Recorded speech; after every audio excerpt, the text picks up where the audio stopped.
फटाफट प्राथमिक प्रजनन शुक्रपिंड। હવે આમાં ઓપ્શન એવી રીતે ચેન્જ થઈ શકે એ શુક્રપિંડ બી અંડપિંડ સી અને બી બંને ડી એક પર નહીં। એટલે અહીંયા ઉપર પ્રશ્નમાં કઈ નળ કે માદાની ચોપડ નથી કરી પણ બાકીના બધા સહાયક પ્રજનનકો છે બરોબર કઈ ખબર। બીજો ક્વેશ્ચન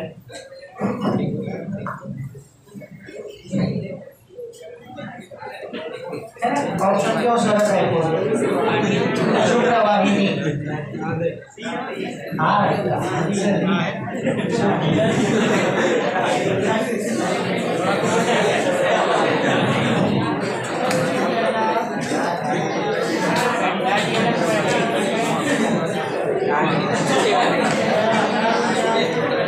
चलो तीसरा क्वेश्चन में साइट्रिक एसिड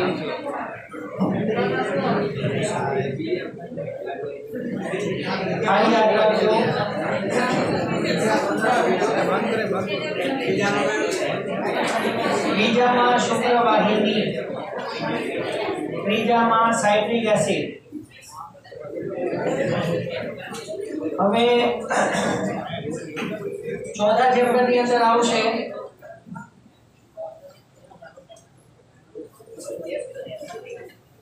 नसबंदी बराबर।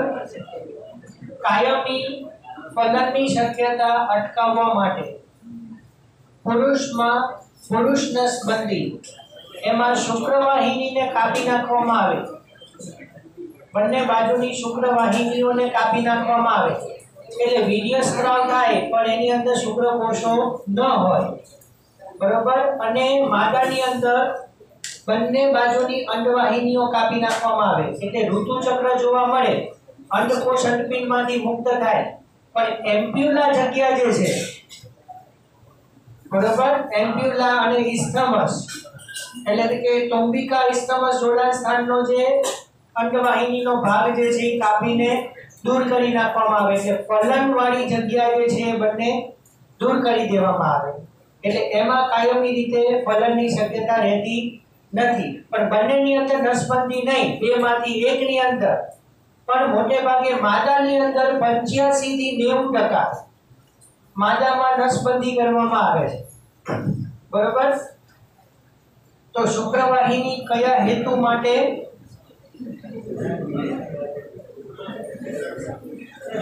नर व्यतिकरण बीजो आंसर।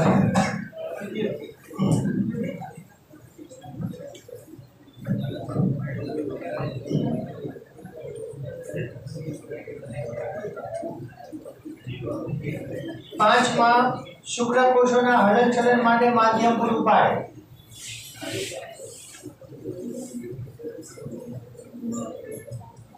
शुक्रवाहिकाओ शेने जोड़े अधिवृषण नलिका ने शुक्रपिंड साथे એટલે પહેલો ઓપ્શન।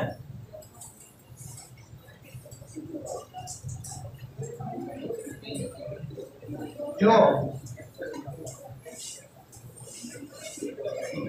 બરાબર ડિસ્કસ કરી હતી લેક્ચર માં ક્રિપ્ટોર્કિડિઝમ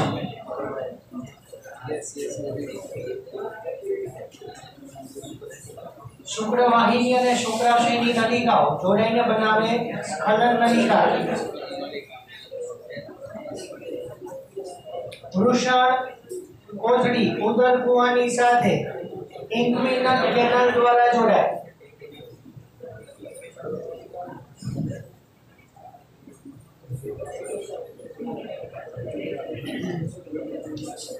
बराबर शुक्रपिंड ट्यूनिका अल्बुजिनिया श्वेत कंचो आमा अंडपिंड जवाब आवे बराबर। अहीं अंडपिंड ની ફરતે ટ્યુનિકા अल्बुजिनिया છે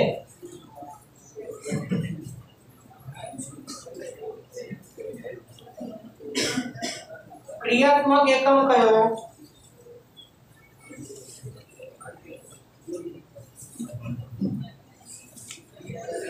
सेमिनिफेरस ट्यूब्यूल शुक्रोत्पादक नलिका।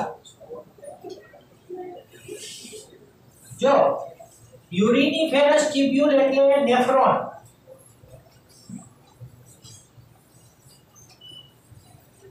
પડી ખબર? यूरिनिफेरस ट्यूब्यूल એટલે નેફ્રોન એટલે ઉત્સર્ગ નલિકા, ઉત્સર્ગ એકમ।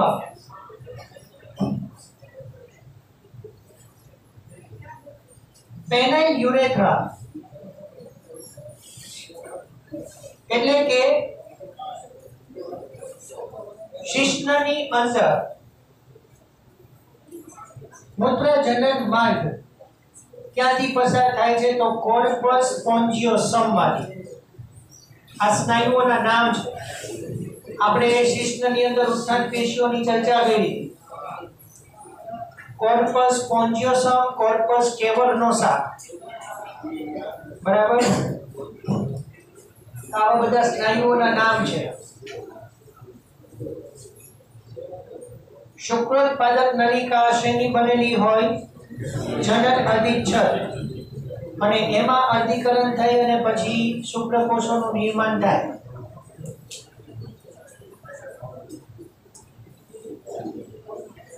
સસ્તનમાં શુક્રપિંડનું સ્થાન બાહ્ય ઉદરીય ગુહા।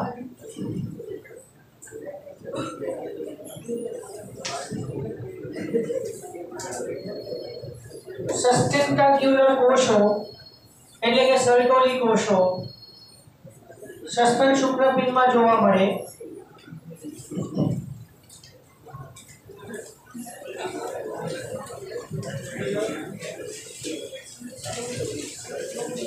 શિશ્નમાં ઉત્થાન પેશીઓનો સમૂહ મેં તમને હમણાં નામ આપ્યું ને, કોર્પસ સ્પોન્જિયોસમ, કોર્પસ કેવર્નોસા, એટલે આમાં જવાબ આવશે એ અને બી બંને।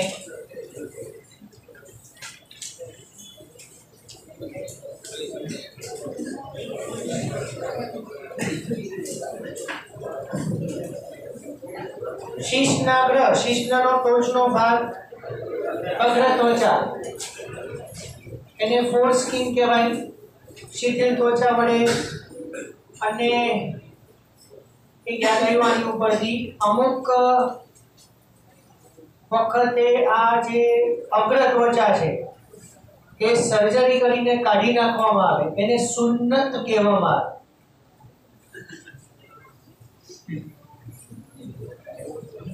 શિશ્નાગ્રની અગ્રત્વચા દૂર કરવાની પ્રક્રિયા એને સુન્નત કહેવાય।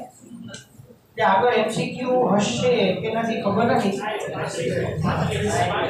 છે ને? બસ, ઓકે, સરસ। સર્કમસીઝન,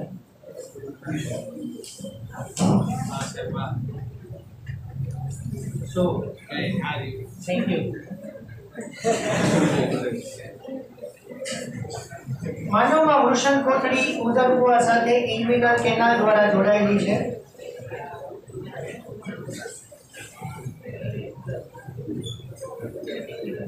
ઓગણીસમાં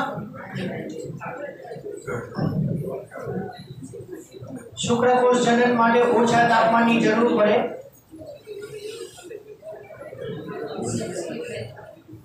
કોની સાથે આ વિધાનો સંકળાયેલા છે?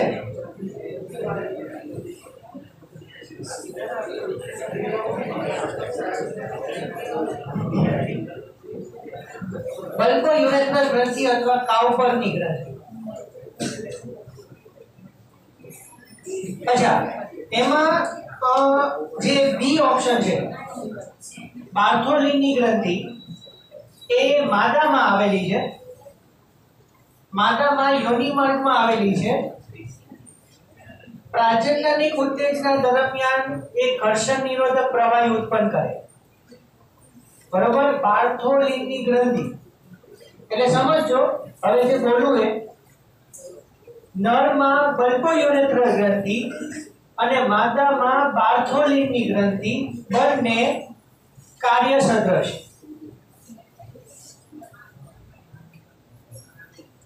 પડી ખબર? રચના જુદી જુદી પણ કાર્ય એક જ, બંને ઘર્ષણ નિરોધક પ્રવાહી બધા। એ રીતે આપણે ઓલું ખબર હોય તો હજી એક ઓપ્શન આપણે કાર્ય સદૃશ્યતાની વાત કરી હતી કઈ ભગશિષ્ણિકા માદામાં ભગશિષ્ણિકા અને નરમાં શિષ્ણ બરાબર કાર્ય સદૃશ્યતા વાત કરી હતી ઓકે એટલે બાર્થોલીની ગ્રંથિ એ ખાસ આવશે આગળ માદાની અંદર લેડિકના કોષો શુક્રપિંડ લેડિકના કોષો અથવા આંતરાલીય કોષો ફક્ત સસ્તનના નરમાં જ હોય પ્રોસ્ટેટ ગ્રંથિ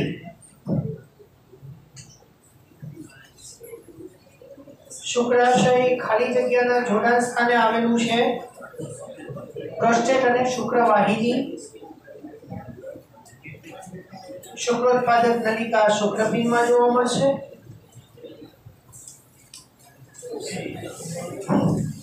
ફ્રુક્ટોશર્કરા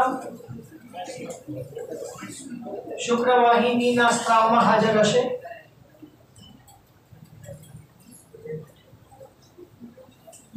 માનવની શુક્રવાહિની જો કાપી નાખવામાં આવે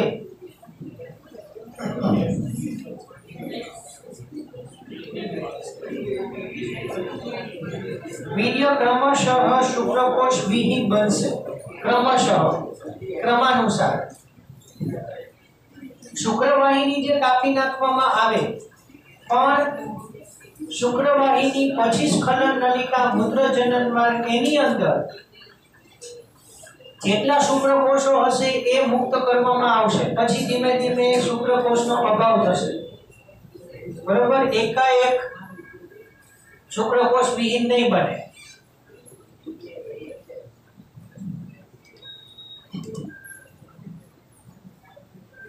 સ્ખલન નલિકા અને શુક્રવાહિનીના જોડાવાથી શું બને મૂત્રજનન વાહિની બને ને એટલે એ આવશે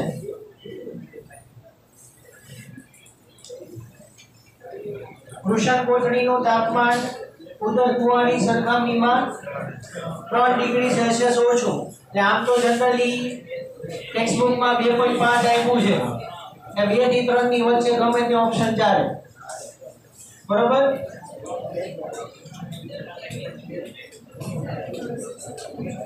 કાઉપનની ગ્રંથિ નળ સસ્તન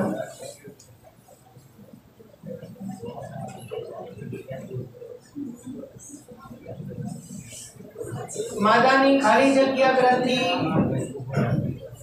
નરની પ્રોસ્ટેટના સમમૂલકમાં છે એક પણ નહીં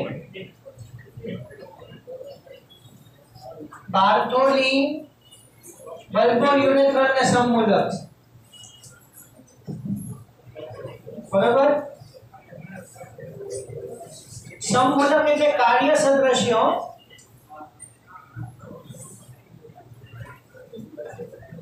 હા સમમૂલક એટલે કાર્ય સદૃશ્ય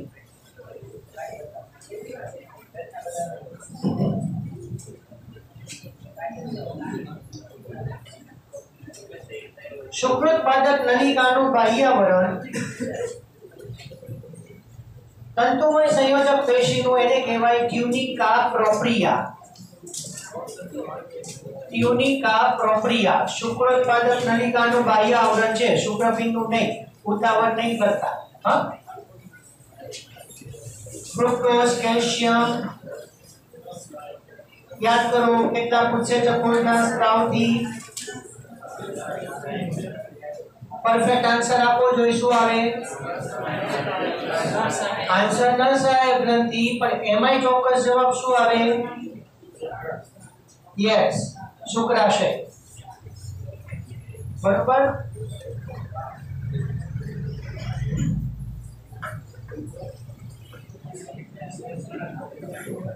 જોડમાં નથી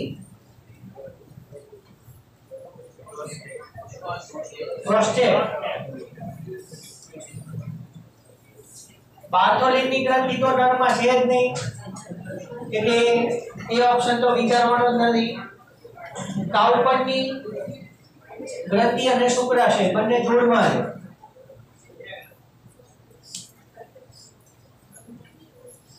34 માં C, 35 માં C। હવે આ સરકમસીઝન યાદ રાખજો, સરકમસીશન બરાબર એ ગુજરાતીમાં પૂછે, સુન્નત તો સ્ટ્રેટ શબ્દ થઈ ગયો બરાબર। ક્યારેક તમને સરકમસીઝન પૂછે એટલે અમુક ઇંગ્લિશમાં યાદ રાખજો ગુજરાતી।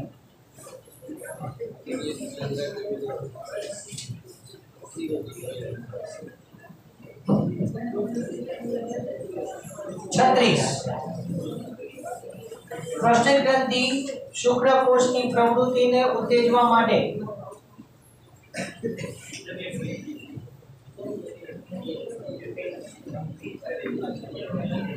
શુક્રાશય કાઉપરની ગ્રંથિ ઉપર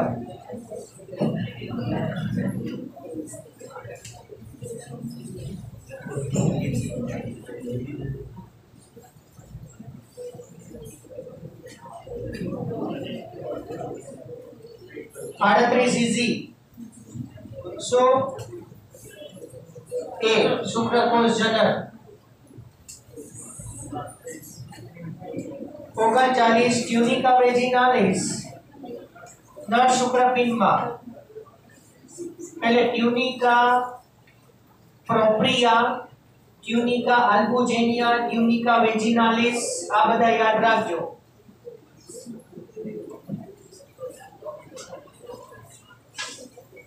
शुक्रकोषना विकास दरमियान शर्टोली कोषो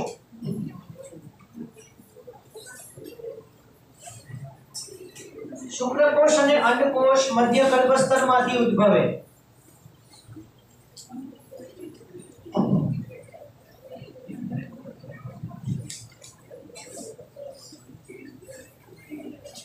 द्वितीय जातीय लक्षण स्तन ग्रंथि।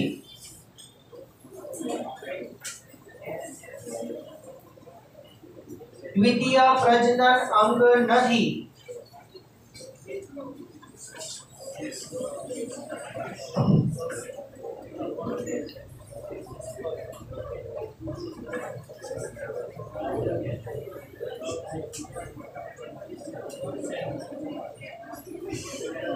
स्तन ग्रंथि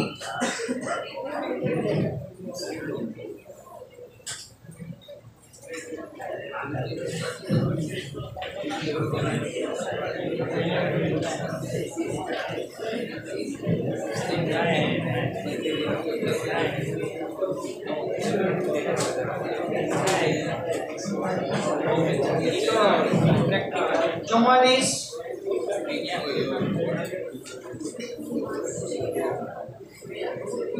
अंडकोष।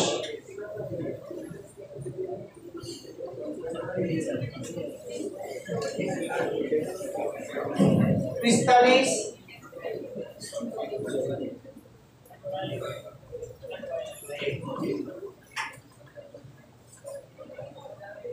देहकोष। जो सांभळो अंडपिंडमांथी अंडकोष पहेला देहकोष्ठमां मुक्त थाय, पछी भीमड़ी द्वारा ग्रहण थाय बरोबर। અને આ જ વસ્તુ દેડકામાં થાય। માદા દેડકાની અંદર મૂત્રપિંડની ઉપર અંડપિંડો આવેલા છે, ખ્યાલ હોય તો।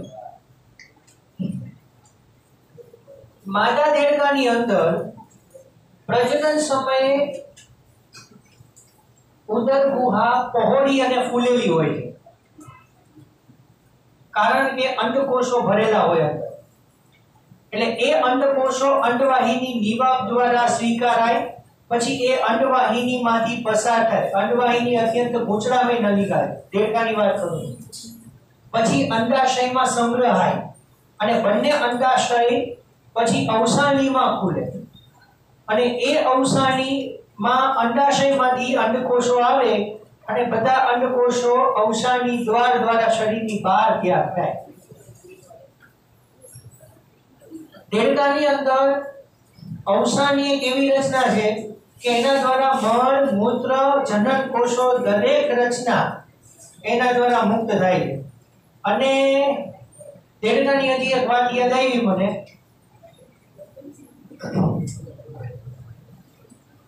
દેડકાના ટેડપોલમાંથી થાઇરોઇડ ગ્રંથિ દૂર કરી દેવામાં આવે તો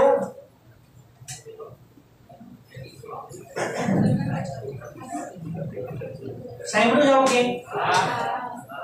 ઓકે, કોઈ આન્સર અંદાજે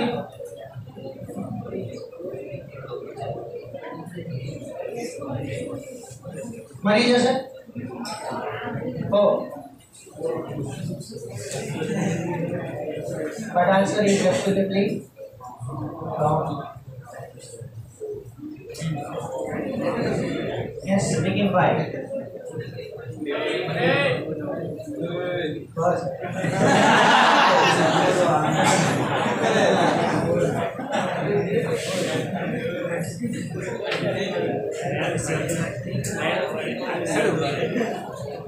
આયુષ્ય ઓછું,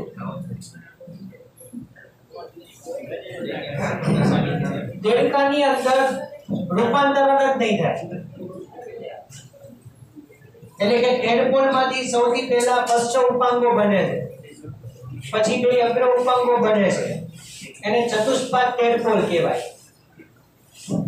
પછી પૂંછડી અદ્રશ્ય થાય અને પછી બાળ દેડકો અસ્તિત્વમાં આવે, આને રૂપાંતરણ અવસ્થા કહેવાય। એટલે દેડકાની અંદર ટેડપોલમાંથી બાળ દેડકો બનવા માટે થાઇરોક્સિનની જરૂરિયાત છે, અને ઈ થાઇરોક્સિન ટેડપોલની થાઇરોઇડ ગ્રંથિમાંથી નીકળે। એટલે જો દેડકામાં થાઇરોઇડ ગ્રંથિ તમે કાઢી નાખો તો દેડકો કાયમ માટે, એટલે કે ટેડપોલ કાયમી ધોરણે ટેડપોલ અવસ્થામાં જ રહે, એટલે એ બાળ દેડકામાં ક્યારેય પણ પરિણમે નહીં। ફ્રીક્વન્ટલી રીટમાં પૂછાઈ ગયેલો પ્રશ્ન, બરોબર? ચલો આગળ વધીએ। ગર્ભાશયના નીચેના સાંકડા ભાગને ગ્રીવા કહેવાય, બરાબર? જનન અધિચ્છદના કોષો ઘનાકાર હોય, જે શુક્રપિંડ અને અંડપિંડ બંનેમાં જોવા મળે છે।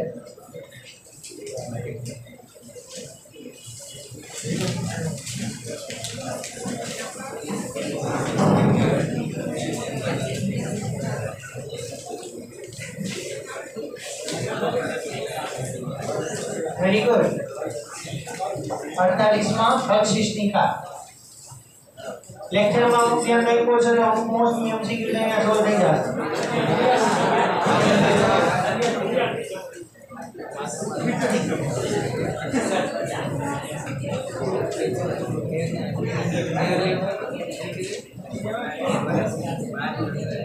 માતામાં તરુણાવસ્થાની શરૂઆત 11 થી 14 વર્ષ, અંડપિંડ બંધ, અંડપિંડનું ઉદરીય આવરણ છે જેના દ્વારા અંડપિંડ ગર્ભાશય સાથે જોડાયેલા હોય। હવે જો શુક્રપિંડ તો વૃષણકોથળીમાં છે, અંડપિંડ બંધ દ્વારા ગર્ભાશય સાથે જોડાયેલા છે, એટલે અંડપિંડ બંધને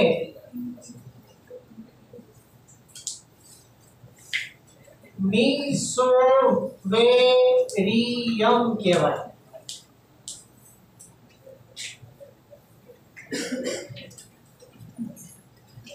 દેડકામાં આવી ગયો હશે જો કીધું હોય તો। શુક્રપિંડ તો મૂત્રપિંડ સાથે જોડાયેલા છે ને, ત્યાં શુક્રપિંડ બંધ દ્વારા, એને મિસોર્ચિયમ કહેવાય, મિસોર્ચિયમ।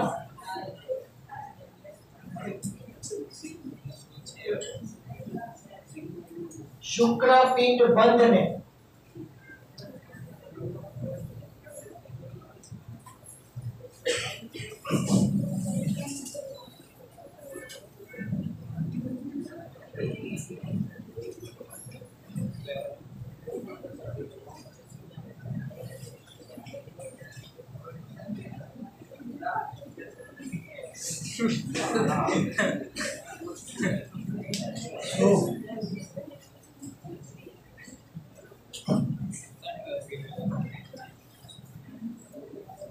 શુક્રકોષોનું કેપેસિટેશન એટલે કે શુક્રકોષોને અંડવાહિની તરફ દાખલ કરવા એ કાર્ય યોગીમાર્ગનું છે.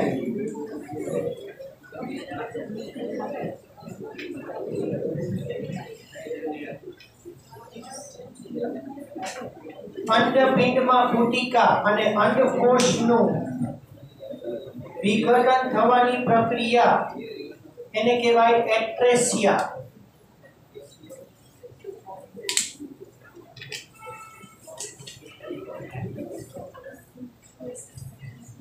મેટાજેનેસિસ એટલે શુક્ર અંડકોષનું કદ મોટું હોવું. અસામાન્ય રીતે અંડકોષ મોટા કદનો હોવો મેટાજેનેસિસ.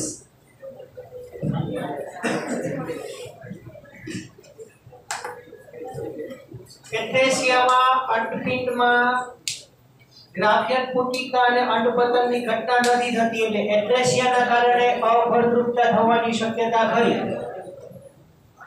એટ્રેસિયાના કારણે અંડપિંડમાંથી અંડકોષ મુક્ત નથી થતો.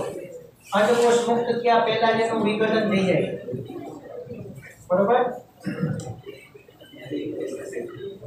અંડપિંડનું મધ્યસ્થ આવરક તંતુમય સંયોજક પેશીથી બનેલું છે. એન્ડોમેટ્રિયમ ગર્ભાશય ભગશિશ્નિકા ગૌણ પ્રકોષ્ઠના ઉપરી જોડાણ સ્થાને હોય. પડે છે ખબર?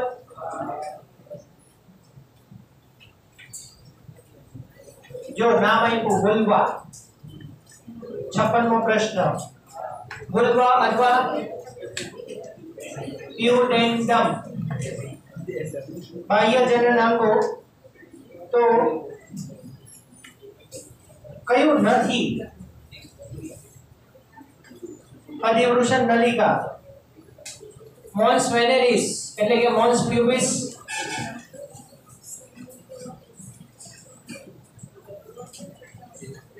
અંડપુટિકાઓ બાહ્યકમાં હાજર હોય એટલે મચ્છકની અંદર અંડપુટિકાઓ પછી ધીમે ધીમે ગ્રાફિયન પુટિકામાં ફેરવાય.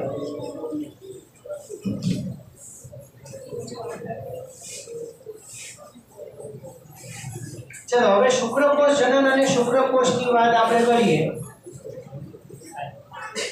ના આજ અત્યારે હું કરવાનું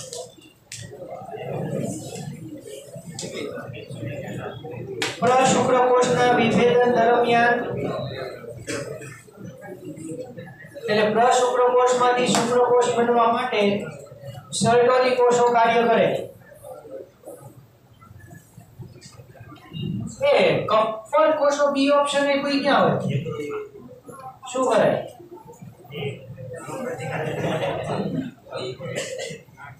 સોરી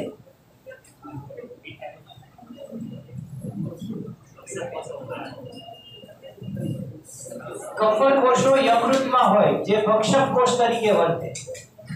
મેક્રોફેજ.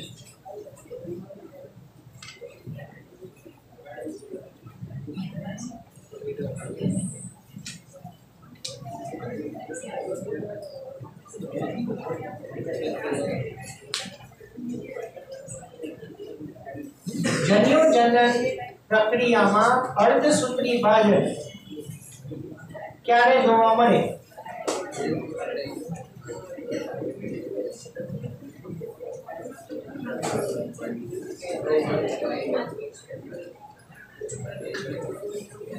પ્રથમ પરિપક્વ વિભાજન દરમિયાન. બરોબર. દ્વિતીય પરિપક્વ વિભાજન એ અર્ધીકરણનો બીજો ભાગ છે હો. એટલે એ શબ્દ ક્યારેય નહીં આવે. પ્રાથમિક પૂર્વ શુક્રકોષ કરો કે પ્રાથમિક પૂર્વ અંડકોષ ત્યાં અર્ધીકરણ થાય બસ. એટલે અર્ધીકરણના બે તબક્કા છે, 1 અને 2. એટલે ક્યારેક તમને એમ કહે કે દ્વિતીય પરિપક્વ વિભાજન દરમિયાન તો એ અર્ધીકરણ 2 છે, એને સંભાજન નહીં કહેવાય. ખબર હોય તો અર્ધીકરણ 2 ને સંભાજન નહીં કહેવાય. એટલે તમને એમ ક્યારેક પૂછે કે શુક્રકોષ અંડકોષમાં દાખલ થયા પછી કઈ ઘટના પૂરી થાય अर्धीकरण, संभाजन, उपरोक्त पैकी बंने અને એક પણ નહીં, આન્સર આવે સંભાજન। अर्धीकरण નો આવે, अर्धीकरण 2 કેવું પડે, ચોખવટ કરવી પડે, પડે છે ખબર? હું જે બોલું છું એ કારણ કે अर्धीकरण 1 એટલે રંગસૂત્રોની સંખ્યામાં ઘટાડો, બરાબર? રંગસૂત્રની સંખ્યા અડધી થવી, અને अर्धीकरण 2 એટલે મૂળ કોષમાં જે એટલા ને એટલા જ રંગસૂત્ર રહે, પણ વિતૃ કોષ કરતા અડધા થાય, બરાબર? ચલો સૌથી અગત્યનું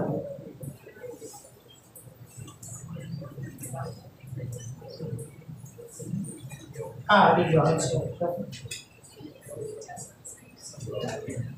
દ્વિતીય પરિપક્વ તબક્કા દરમિયાન સમસૂત્રી વિભાજન જોવા મળે અથવા સમવિભાજન।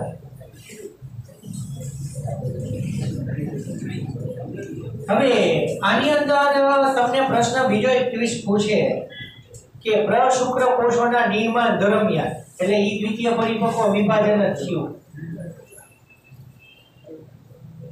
કારણ કે દ્વિતીય પૂર્વ શુક્રકોષનું નિર્માણ એટલે પરિપક્વ વિભાજન એક થયું। દ્વિતીય પૂર્વ શુક્રકોષોનું નિર્માણ એટલે ઈ થઈ ગયું પરિપક્વ વિભાજન 1, અને પ્રશુક્રકોષોનું નિર્માણ એટલે પરિપક્વ વિભાજન 2। એટલે અહીંયા તમને પરિપક્વ વિભાજન દ્વિતીય પૂછે કે પ્રશુક્રકોષોનું નિર્માણ, બે વાત એક જ થઈ। 61મો પ્રશ્ન અગત્યનો,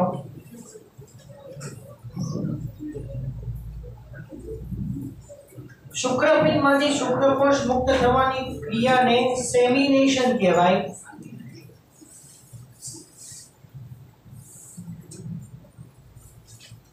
પછી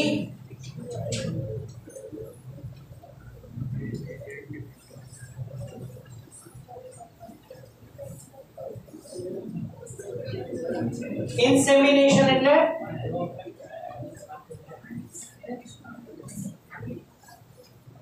ભણી ગયા શુક્રકોષોને માદા પ્રજનન માર્ગમાં મુક્ત કરવાની ક્રિયા।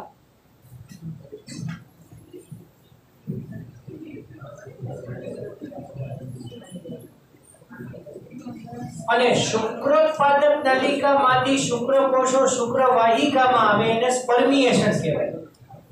એટલે શુક્રોત્પાદક નલિકા શુક્રકોષને મુક્ત કરે એટલે કહેવાય સ્પર્મિએશન, બરોબર? એટલે સ્પર્મિએશન પછી થાય સેમિનેશન અને પછી થાય ઇન્સેમિનેશન ક્રમમાં।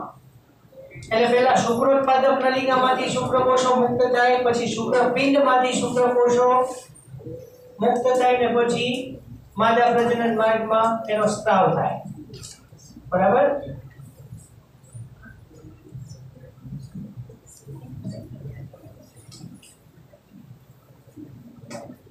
શુક્રકોષનો સૌથી લાંબો તબક્કો પરિપક્વ તબક્કો છે।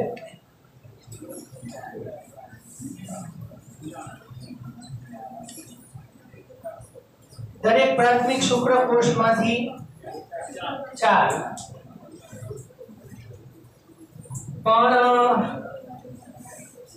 દરેક પ્રાથમિક શુક્રકોષના બદલે આદિપૂર્વ શુક્રકોષ કહી દીધો,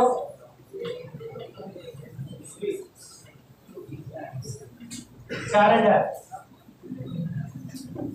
है ने? आदिपूर्व शुक्रकोष एक ज गयो कारण के ई वृद्धि तबक्कामांथी पसार थाय अने प्राथमिक पूर्व शुक्रकोष बनावे। हां, जनन अधिच्छेद कही दे तो आंसर आवे 16। चलो जनन अधिच्छेद कही दे तो आंसर आवे 16, बराबर?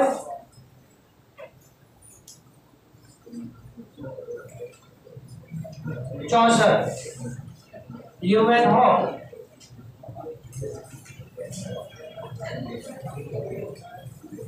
तारा केंद्रमांथी शुक्रकोषनो આમ તો મધ્ય ભાગ અને પૃચ્છ બંને છે, બરાબર? અને પૃચ્છ રાખો આમાં એ ઓપ્શન એ અને બી બંને આવે. એમાં એવું છે વર્ણન કે પ્રશુક્ર કોષો જે રહ્યા એનું તારા કેન્દ્ર બે ભાગમાં વિભાજિત થાય. એટલે નિકટવર્તી તારા કેન્દ્ર મધ્ય ભાગનું નિર્માણ કરે અને દૂરસ્થ તારા કેન્દ્ર પૂંછડીનું નિર્માણ કરે. એટલે તારા કેન્દ્રમાંથી મધ્ય ભાગ અને પૂંછડી બંનેનું નિર્માણ થાય. હા, બે રાખો.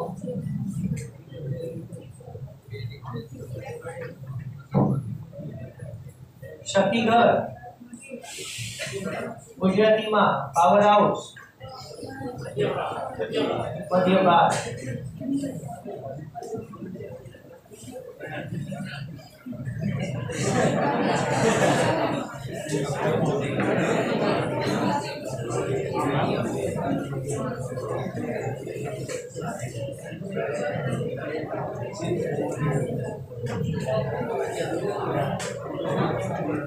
એક્રોઝોમ અને કોષ કેન્દ્ર વચ્ચેના અવકાશને પરફોરેટોરિયમ.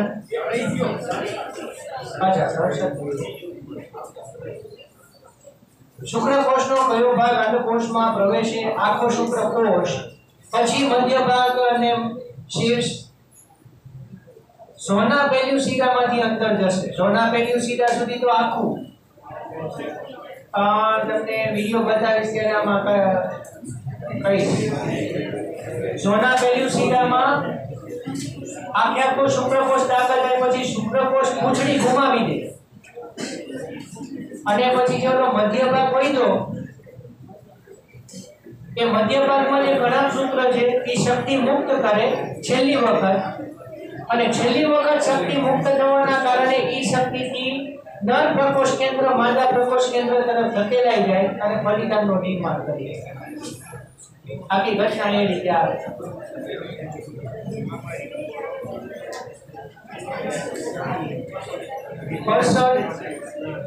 પરફોરેટોરિયમ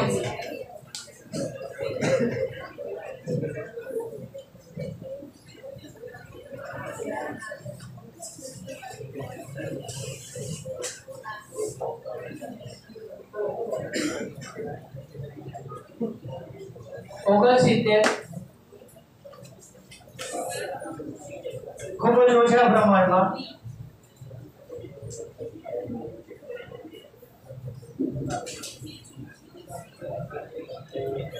શુક્રાગ્ર અને એના પટલને કહેવાય ગેલિયા કેપ્ટિસ. એટલે આ બધા સ્ટાર કરી દેજો. 68 બરાબર. અમુક એમસીક્યુ બધા નવા નવા સ્ટાર કરી દેજો. આ બધા ખાસ જોવા.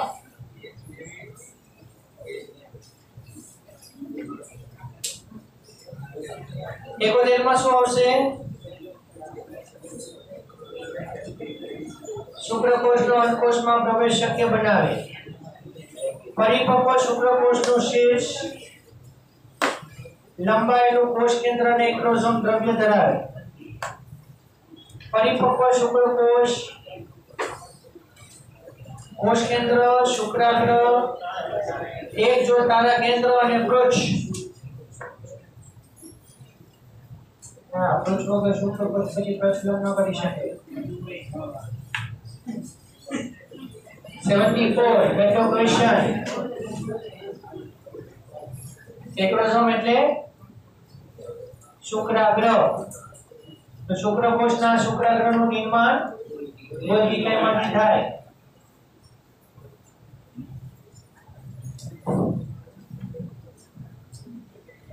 એક પ્રાથમિક પૂર્વ શુક્રકોષ. Repeat question 4.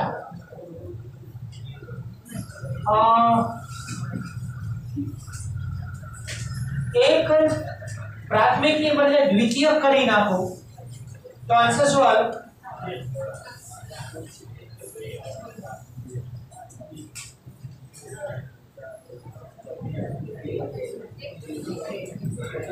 પ્રાથમિક ની બદલે દ્વિતીય કરી નાખી 2. એ દ્વિતીય પૂર્વ શુક્રકોષનું અર્ધીકરણ થઈને બે પ્રશુક્રકોષ બને અને ઈ બે પ્રશુક્રકોષમાંથી બે શુક્રકોષ બને. બરાબર?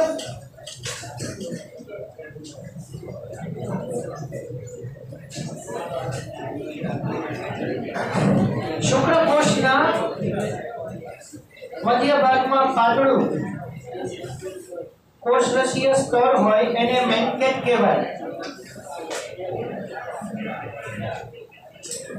જન્યુજનન માટે જવાબદાર વિટામિન એ અને વિટામિન ઈ. જો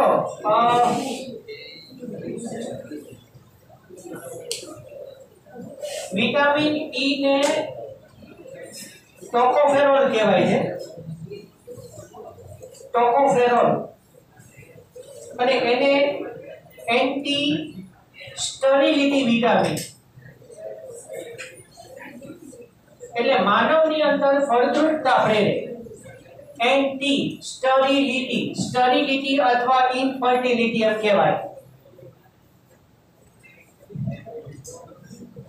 વિટામિન ઈ એટલે ટોકોફેરોલ,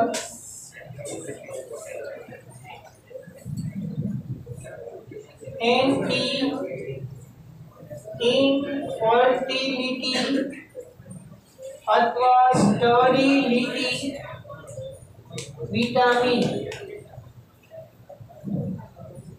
બરોબર?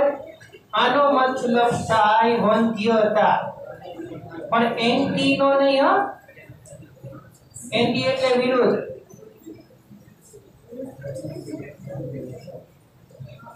એન્ટી નો મીનિંગ નહીં કરતા, ખાલી ઇનફર્ટિલિટી અથવા સ્ટરીલિટી.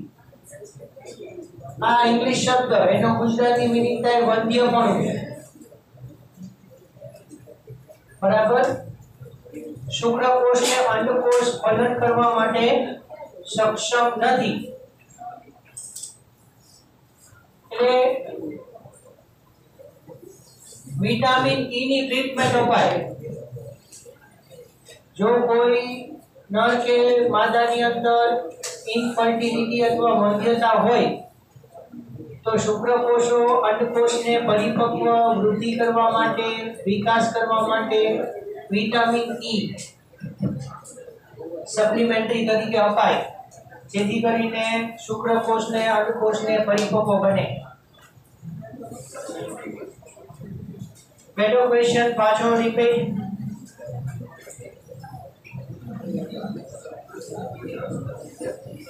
ભ્રૂણીય સ્તર જન્યુઓનું નિર્માણ મધ્ય ગર્ભસ્તર અને અંતઃગર્ભસ્તર કરે. ભ્રૂણની અંદર જનન કોષોનું નિર્માણ.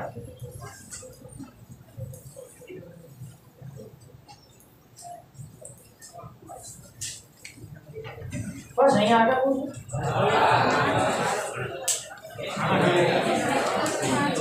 હજી વાર છે. એસી વાર 5 મિનિટ યાદ રાખો પછી.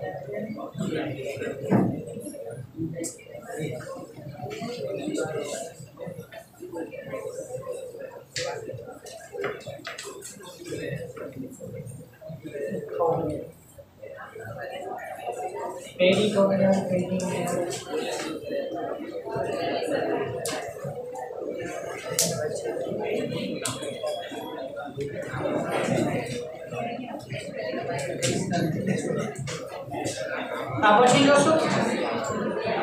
સારું, ચાલો. અહીંયા